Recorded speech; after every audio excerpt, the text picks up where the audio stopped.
सारे ग्रह थर थर कांप रहे हैं मीराबाई के अंदर। क्यों? क्योंकि कृष्ण ग्रह लगा हुआ है।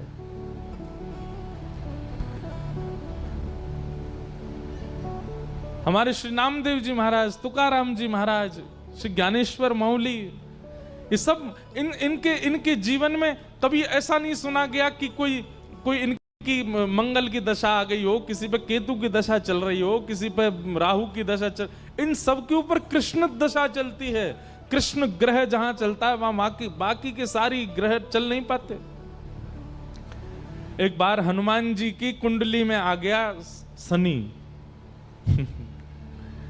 हनुमान जी बैठे थे राम सेतु रामेश्वरम में, बैठ करके राम सेतु का दर्शन कर रहे थे, राम जी का चिंतन कर रहे थे। इतने में ही शनि महाराज आए।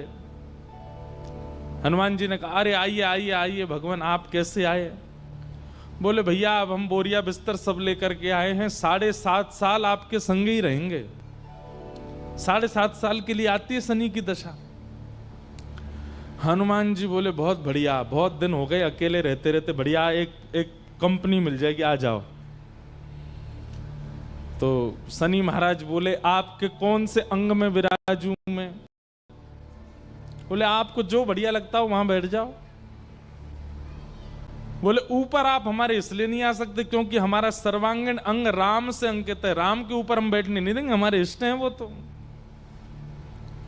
शनि बोले हम कहां बैठे? बोले काम करो आप हमारी पूंछ पे बैठ जाओ, ये पूंछ खाली बैठी है, बढ़िया है, लहराते रहोगे पूरे दिन, बैठ जाओ। शनि की दशा हनुमान जी की पूंछ पे बैठ गई। हनुमान जी महाराज बोले मैं अपने नित्य क्रम कर सकता हूं जो मैं रोज करता हूं? बोले हाँ हाँ आप करिए। हनुमान जी का तो नियम था, राम सेतु का दर्शन करके फिर पूरी पृथ्वी की परिक्रमा करते थे। हनुमान जी गए महाराज पृथ्वी परिक्रमा करने, कभी पहाड़ों पे कूद जाएं, कभी समुद्र के भीतर चले जाएं, कभी आकाश में उड़ जाएं, कभी पाताल में चले जाएं, कभी आकाश में तीनों लोकों के दर्शन करके आ जाएं, साकेत प्रणाम करें, कभी अयोध्या पहुंच जाएं, फिर एक संगी हिमालय पे पहुंच जाएं, वहां जाकर के फिर कभी किसी ऋषि को प्रणाम करने चले जाएं। हनुमान जी टिकते कहां, वो तो घूमते ही रहते हैं। यत्र यत्र रघुनाथ कीर्तनम तत्र तत्र कृतमस्तकांजलिम। जहां जहां कथा होती है, ये बात लिख लीजिएगा, पूरे विश्व में जहां भी कथा होती है हनुमान जी एक क्षण के लिए सही आते हैं, सब जगह आते हैं। अब अपनी संध्या वंदन करके तीनों लोगों की परिक्रमा करके, पृथ्वी परिक्रमा करके, फिर हनुमान जी ने लिस्ट निकाली कहां कहां कथा चल रही, सारी कथाओं में गए एक एक सेकंड के लिए। इतनी उछल कूद और इतना ज्यादा एनवायरमेंट चेंज हुआ, व्यक्ति अगर एक मौसम से दूसरे मौसम में जाए तो जुकाम खांसी हो जाती, क्या क्या। ये तो कभी तो चले जाते हैं 40 डिग्री सेल्सियस में, कभी -40 में पहुंच जाते हैं, कभी आकाश में चले जाते हैं, कभी रसातल में पाताल में पहुंच जाते हैं। 7 घंटे बाद श्री हनुमान जी महाराज गंगा जी के तट पर आकर के जैसे ही बैठे, शनि महाराज लुढ़क करके गिर पड़े। बोले हाथ जोड़े तुम्हारे भैया, नहीं रहना हमको आपके साथ, आप अकेले ही रहो, नहीं रह पाएंगे। बोले 7 घंटे में आपने हमारी ये हालत कर दी, 7 साल में तो आप शनि पर ही शनि चढ़ा दोगे। तो हनुमान जी महाराज बोले भैया देखो एक बात हमारी सुनो, जिनके सिर पर राम ग्रह लगा हो, जिनके सिर पर कृष्ण ग्रह लगाओ, भूल करके भी वहां मत चले जाना, नहीं तो शनि की 7.5 शनि पे उल्टी हो जाएगी। तब से श्री शनि महाराज कभी किसी कृष्ण भक्त पर, कभी किसी राम भक्त पर, शनि नहीं कोई ग्रह नहीं आता। हमारी बात विश्वास मान लीजिएगा, एक भी अंगूठी नहीं दिखेगी हमारे हाथ में, आपको कुछ नहीं पहनते ना, ये कोई कम कर, कोई ऐसा नहीं कि हम अभिमान कर रहे हैं, पर हम एक बात कह रहे हैं, विश्वास इतना करो अपने ठाकुर जी पर कि जो है सब मंगल करेंगे, सब आनंद करेंगे। कभी देखा महादेव यहाँ मोती पहन के रहते हो? क्यों? क्रोध बहुत आता है? कई लोग यहाँ मोती पहनते हो, क्रोध आता है, कई यहाँ वो पुखराज पहनते हैं, कोई कुछ पहनते हैं। पहने, कोई अगर आपको गुरुजन आज्ञा करें तो निश्चित पहनिए, पर हमारी बात मान करके तो अपने ठाकुर पे भरोसा रखो, सब मंगल हो जाएगा। शनि महाराज जाते जाते हनुमान जी से बोले इतने घाव हो गए शरीर में, आपने कहां कहां उछल कूद करी है, इसका कोई निवारण बता दो। तो हनुमान जी महाराज ने राम नाम पढ़ करके सरसों का तेल चढ़ा दिया शनि महाराज पे। तब से लेके आज तक सरसों का तेल ही चढ़ रहा है शनि जी पर। आपके यहाँ महाराष्ट्र में एक स्थान है, अहमदनगर के पास में गया था, शनि सिग्नापुर। बहुत पहले छोटा था तब दर्शन करने गया था। अद्भुत स्थान शनि महाराज का। तो सब देवों को प्रणाम कीजिए, सब ग्रहों को प्रणाम कीजिए, लेकिन अपने इष्ट पर विश्वास कीजिए, वो इष्ट सब मंगल करेंगे। महाप्रभु जगन्नाथ जी जिसके चित्त में विराजमान, जिसके नेत्रों में विराजमान, जिसकी बुद्धि पर विराजमान, उस पर कोई ग्रह अपना वश नहीं कर सकता। जैसे होती है ना, आप जंगल में जाओगे तो वहां टेरिटरी होती है। एक टाइगर की टेरिटरी में दूसरा टाइगर नहीं आ सकता। ठीक वैसे ही एक देश का राष्ट्रपति है, वहां दूसरे राष्ट्रपति को जाने के लिए अनुमति लेनी पड़ती है। तो अपने देह के, अपने जीवन के राष्ट्रपति श्री जगन्नाथ जी को बनाओ, कोई और आ ही नहीं पाएगा, कोई और अपना आक्रमण कर ही नहीं पाएगा। तो ऐसे महाप्रभु जगन्नाथ जी को बारंबार प्रणाम करते हैं। बोलो जगन्नाथ जगन्नाथ जगन्नाथ रक्षमाम महाबाहो महाबाहो महाबाहो महिमा। तो ये भी नियम हो ही गया कि रोज जगन्नाथ जी को याद करके कथा में जाएंगे। आज हम कथा थोड़ी सी हनुमान जी की तरह हम भी थोड़े न भागेंगे। आप सब लोग ध्यान पूर्वक सुन लीजिएगा। तो कल हम लोगों ने सुना कि पांडवों ने स्वर्गारोहण किया और अपने बालक परीक्षित को राज्य गद्दी पर बिठाया। परीक्षित ब्राह्मणों के नेतृत्व में धीरे धीरे बड़े हुए। एक दिन राजा परीक्षित जब राजा बन गए, उनका विवाह हो गया, उनके बच्चे भी हो गए। एक दिन भ्रमण के लिए निकले, तब उनको कलयुग मिला। और कलयुग कैसे मिला? वृषभ के 4 पैर होते हैं बैल के, 3 पैर काट चुका है, 1 पैर बचा है, उसको भी काट रहा है। बहुत सावधानी से सुनिएगा। वृषभ यानी बैल, यानी कि हमारा धर्म। धर्म के 4 पैर होते हैं, सत्य, दान, दया और पवित्रता। ये 4 गुण यदि आपके अंदर हैं तो आप धार्मिक माने जाओगे, नहीं तो नहीं। सबसे पहला सत्य, दूसरा दान, तीसरा दया और चौथा पवित्रता। सत्य, दान, दया और पवित्रता, अगर ये 4 गुण आपके अंदर नहीं है तो आप धार्मिक नहीं हो। कलयुग इन 4 को ही नष्ट करने का प्रयास करता है और धीरे धीरे ये 4 ही हम सब में कम होती जा रही हैं। सत्य दूर दूर तक नहीं है अब हमारे जीवन में। असत्य संभाषण करते हैं। आप लोग एक काम कीजिए, वो कई लोग काउंटर लगा के रखते हैं हाथ में, नाम जप करते हैं, वो काउंटर खरीद लीजिए और रखिए अपने हाथ में। और प्रतिदिन आप विचार किया कीजिए कि आज सुबह उठने से रात्रि सोने तक मैंने एक भी झूठ नहीं बोला, उसको दबाइए और सहज रहिएगा। या फिर जब भी आप झूठ बोलते हैं तब उसको दबाइए, ये ज्यादा अच्छा है। दबता तो भी रहेगा। और हर महीने की 30 तारीख को चेक किया कीजिए कितना संख्या पहुंची उसकी। नाम जब तो सब लोग गिन लेते हैं, उसमें हमने 2000 नाम जपे, 2.5 लाख नाम जपे, हमने 5 लाख नाम जपे। उसका हम विरोध नहीं कर रहे, करना ही चाहिए, नाम जप के लिए होनी चाहिए। काउंटर रखो, माला रखो, जो आपको अच्छा लगे रखो, पर एक बार मेरे कहे से उसको शून्य कीजिए और अब नाम जप मत गिनिए उसमें।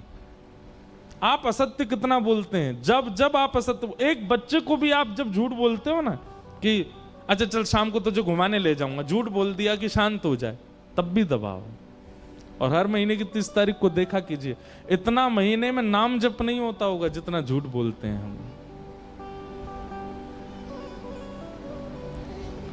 हम अपने आप को धार्मिक बोलते हैं? नहीं। असत्य संभाषण। और धर्म का पहला स्वरूप क्या है? सत्य। दूसरा स्वरूप है दान। और दान का स्वरूप हमारे यहां हमेशा ऐसा बताया गया कि दिया गया और देकर के विस्मृति। हमने किसी को दिया, देने के बाद हम भूल गए, लेकिन हम लोगों को याद रहता है। जब जब वो व्यक्ति हमारे सामने से निकलता, मैंने ही तो दिया था इसको ये, मैंने ही तो दिलवाया था इसको ये। हमारे शास्त्र कहते हैं जिस प्रकार आप वमन करने के बाद, मुख में कुछ खा के चबा के उगलने के बाद उस वस्तु को देखना भी प्रिय नहीं समझ, जबकि वो आपका ही है, ठीक वैसे ही दान करने के बाद जिस प्रकार आप वमन को स्वीकार नहीं करते, इस प्रकार उस दान के धन को, वस्तु को भी स्वीकार नहीं करना चाहिए। हम लोग दान करते हैं पर हमारे चित्त में यह भावना होती है कि जो दान किया गया है उसका सदैव श्रेय मुझको मिलता रहे, इसलिए दान अपवित्र है हमारा। सत्य दान। और तीसरा है दया। दया, इस पर एक बात मैं कहना चाहूंगा, दया दूसरों पर करते हैं, अपने आप पे भी किया करो, खुद पे भी दया किया कीजिए। जब आप किसी गलत स्थान पर जाते हैं, क्यों जाते हैं? क्योंकि आप खुद पर दया नहीं करते। जहां पर रात भर नाचना है, रात भर पीना है, रात भर उल्टे सीधे लोगों के बीच में रहना है, शरीर आपका अलाउ नहीं करता वहां जाने के लिए, मन आपका अलाउ नहीं करता। आप जबरदस्ती कहते हो, ए तू मेरा है, तुझ पर मेरा अधिकार है, मैं चाहूं तो तुझे रात भर जगा सकता हूं, चल। दया नहीं की गई है अपने देह पर। किसी का मांस पहली बार जब व्यक्ति देखता है ना सामने, तो उसका हृदय कांप जाता है, उसका देह मना करता है कि मैं इसको नहीं पा सकता, लेकिन हम देह पर दया ना करके मांस खिलाते हैं, मदिरा पिलाते हैं। यह तो खाने पीने की बात है। लोगों के साथ जब आप दुर्व्यवहार करते हो, किसी पर क्रोध करते हो, किसी के ऊपर ईर्ष्या करते हो, किसी के ऊपर मोह करते हो, उस समय भी आपका देह अलाउ नहीं करता, पर आप जबरदस्ती करवाते हो। तो दया कहीं ना कहीं खुद पे करनी चाहिए कि मैं अपने जीवन से, अपने शरीर से, अपने मन से मैं ऐसा व्यवहार ना करूं कि बाद में मुझे ग्लानि हो कि मैंने ऐसा क्यों की। आजकल दूसरों से ज्यादा अपने पर दया करना प्रारंभ कीजिए।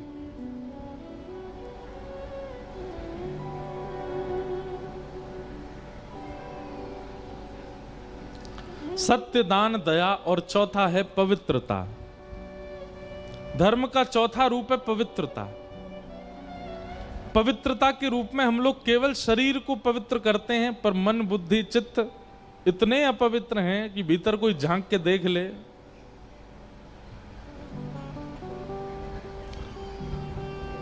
आजकल किसी की पवित्रता का दर्शन करना हो तो उसका फोन ले जाओ। हमारे भाई लोग जो संग रहते हैं, कभी कभी हम उनका फोन धर लेते हैं, रात भर नींद नहीं आती उनको। क्यों? कुछ नहीं है, फिर भी हर व्यक्ति की अपवित्रता वहां है। हम लोग पवित्र हैं, बाहर से दिखाते हैं, केवल धोती पहन ली, बगलबंदी पहन ली, चंदन फोटा लगा लिए, लंबी चोटी रख ली और बने घूम रहे हैं भगत, पर पवित्रता नहीं है। सत्य, दान, दया और पवित्रता, ये चार धर्म के स्वरूप हैं। हम तो कहते हैं चारों तो लाना बहुत मुश्किल है, कोई एक ही चारों में से अगर परिपूर्ण रूप से हमारे जीवन में आ जाए तो भी हम धार्मिक कहलाएंगे। सत्य ही आ जाए, सत्य नहीं तो दया ही आ जाए, दया नहीं तो दान ही आ जाए, दान नहीं तो पवित्रता ही आ जाए, कुछ तो आवे। सत्य, दान, दया और पवित्रता। तो कलयुग क्या कर रहा है? इन चारों को काट रहा है। तीन तो काट चुका है, सत्य, दान और दया, एक बची है केवल पवित्रता। अब धीरे धीरे वो भी जा रही है। पहले भारतीय लोगों, ऐसा कोई एक घर नहीं होता था जहां कोई नहाता ना हो। आजकल ऐसे ऐसे मिलने लगे, वो नहाते भी नहीं है। एक एक दो दो चार चार दिन तक नहीं नहाते। राम राम राम राम। एक बार हम किसी से मिले थे विदेश में, भारत में तो नहीं थे।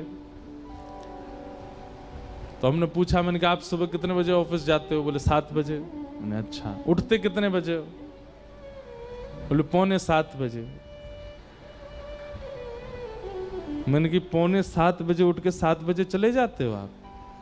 मैंने बाकी नित्य क्रम आदि आपका? बोले हाँ, बस 6:45 बजे उठे, वॉशरूम गए, फ्रेश अप हुए। मैंने कहा फिर भी 15 मिनट में स्नान, ध्यान, ब्रश, नहाना धोना सब कैसे हो जाता? नहीं नहीं नहीं, मैं तो रात में नहा के ही सोता हूं, सुबह उठ के तो फ्रेश अप हुआ, चला गया।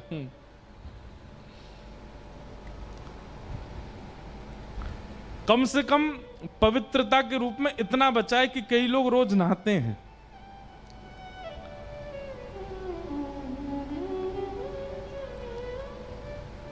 स्नान तो करते हैं रोज। इतनी पवित्रता है बस, इसके अलावा और कुछ पवित्र नहीं है। ना विचार पवित्र है, ना स्मृति पवित्र है, ना ध्यान पवित्र है, ना सोच पवित्र है, ना क्रिया पवित्र है, ना भोजन पवित्र है, ना कर्म पवित्र है, ना शब्द पवित्र है, ना भाषा पवित्र है, ना बोली पवित्र। क्या पवित्र है क्या हमारे पास? केवल नहाते हम, ये पवित्र है। इतना ही धर्म बचा है बस हमारे पास, और कुछ नहीं है धर्म के नाम पर। और कलयुग धीरे धीरे इसको भी नष्ट कर देगा। एक समय ऐसा आएगा, व्यक्ति एक दिन नहाएगा, 15 दिन की छुट्टी हो गया। बीच में अभी वो सैनिटाइजर शुरू हुआ था ना, लोग उसको इतना पवित्र मानते हैं कि कई जगह तो हाथ नहीं धोते हैं, उसी से ही बस ये कर लिया, उनको लगता है हाथ धुल गए हमारे। ऐसा ही भविष्य में आप लिख लीजिएगा, भुसावल में बोल के जा रहे हैं हम, भविष्य में एक ऐसा एक इक्विपमेंट आएगा, ऊपर से नीचे यूं घुमा देंगे, बोले हो गए स्नान, चलो हो गए पवित्र। आएगा जरूर, उसमें फिर ये कह दिया जाएगा समय बचता है और शुद्धता सी लगती है, चेहरे पर ग्लो आ जाता है, काले से गोरे हो जाते हो, यही अपनाओ सब लोग, वही करेंगे। सत्य, दान, दया और पवित्रता, ये 4 धर्म के रूप हैं और ये चारों ही नष्ट होते जा रहे हैं। और इनको नष्ट कौन कर रहा है? कलयुग। कलयुग बंधुओं हमारी दिनचर्या पर कुठाराघात करता है, वही तो कलयुग है। राजा परीक्षित ने कलयुग को पकड़ लिया, बोले कि तुम मेरे राज्य को छोड़ करके चले जाओ। तो कलयुग ने कहा एक काम कीजिए महाराज, मैं जा तो नहीं सकता, मुझे कुछ स्थान दे दीजिए, मैं वहीं रहूंगा। और 5 स्थान कलयुग को प्रदान किए गए। द्यूतम पानम स्त्रियः सूना यत्रा धर्मश्चतुर्विधा। 4 स्थान दिए, द्यूतम पानम स्त्रियः सूना और पुनश्च याचमानाय जात रूप मदात प्रभु। 5 स्थान बार बार मांगने पर 5वां स्थान दिया। कौन कौन से स्थान है? जुआ, मदिरा पान, पर स्त्री पर पुरुष संग, कलेश लड़ाई झगड़ा और बिना मेहनत के कमाया गया धन। ये 5 स्थान कलयुग के हैं। इनमें से एक में भी अगर आपका प्रवेश है तो कलयुग आपको छोड़ेगा नहीं। इसलिए कम से कम इन 5 जगहों से बचिए। जुआ मत खेलिए, जीव पर ऐसी कोई वस्तु धारण मत कीजिए जिस वस्तु से आपका माइंड अनकॉन्शियस होता हो। द्यूतम पानम स्त्रिय, पर स्त्री पर पुरुष संग मत कीजिए। सूना यानी कि हिंसा मत कीजिए। और अंतिम है, बिना मेहनत के धन मत कमाइए। भूखे रहना मंजूर है पर बिना मेहनत के नहीं कमाएंगे। ये 5 स्थान कलयुग को देने के बाद राजा परीक्षित स्वयं भटक गए और एक मुकुट जो कि जरासंध का था उसको अपने सिर पर धारण किया। कलयुग ने मति भ्रमित कर दी और राजा परीक्षित ने एक शमिक ऋषि नामक ऋषि थे, उनके गले में मरा हुआ सर्प डाल दिया। कथा बहुत बार कही है, बहुत विस्तृत है, इसलिए मैं सूक्ष्म में ही सुना रहा हूं। एक ऋषि के गले में मरा हुआ सर्प। अब इसमें एक बात बहुत समझने की है, कलयुग जब आप पर प्रहार करेगा, आपके जीवन में जब कलयुग आएगा, तो सबसे पहला कलयुग का दर्शन कहां होता है? वैष्णव अपराध। कोई वैष्णव, कोई भगवत भक्त, उसके प्रति आपको कुबुद्धि होने लग जाए, उसके प्रति आपको दोष बुद्धि प्रकट होने लग जाए, समझ जाओ ये कलयुग का प्रभाव है।